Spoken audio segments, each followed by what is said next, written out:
ससा आणि कासव. काचडगावचा कासव, सासरगावचा ससा.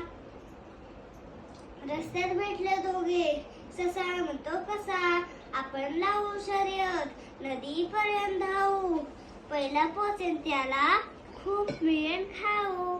शर्यत झाली सुरू, कासव चालले हळू, नदी काठी ससा, ससा लागला पळू. तसा मी मनाशी, मी धावतो भरभर, थोडा थांबलो तरी माझाच पहिला नंबर. गवतात ससा लोळे, गेली झोप लागून, हळूहळू कासव पुढे गेले निघून. ससा झाला जागा, जोरात सुटला धावत, नदी काठी कासव बसले होते हसत. टाळ्या.